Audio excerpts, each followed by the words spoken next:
મંત્ર ઇન્સ્ટન્ટલી એટલે એકવાર બોલ્યો નામ સ્વિચ જેવું છે, લાઇટની સ્વિચ જેવું, કે એક મંત્ર બોલ્યો ને એનું રિઝલ્ટ દેખાઈ જાય, કે પછી વર્ષો વર્ષ પેલું આપણને કહેતા હતા ને કે 1000 વર્ષ તપસ્યા કરી ત્યારે એનું રિઝલ્ટ મળ્યું? મંત્ર એ બહુ જ પાવરફુલ વસ્તુ છે, પણ સૌથી પહેલાં તો તમે રિઝલ્ટ ઓરિએન્ટેડ એટલે રિઝલ્ટ લેવા માટે મંત્ર કરો તો મંત્ર ક્યારેય કામ નથી. તમારે પછી એના માટે કશું માંગવું નહીં પડે, એની મેળે તમારા કાર્ય સિદ્ધ થવાના છે. પણ મંત્ર ક્યારે કામ કરે? તમે કોઈ પણ બિલ્ડિંગ બનાવો છો, તો બિલ્ડિંગ બનાવો તો સૌથી વધારે ટાઈમ શેમાં જશે?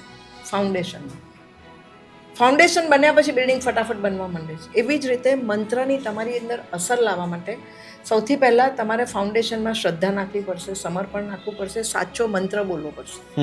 અને એ મંત્ર તમારે એવી રીતે ચેન્ટ કરવો પડે કે એ તમારું ફાઉન્ડેશન સ્ટ્રોંગ થાય. અને પછી જે હમણાં તમે મને ક્વેશ્ચન પૂછ્યો તો કેવું થાય કે એકવાર બોલીને રિઝલ્ટ મળે?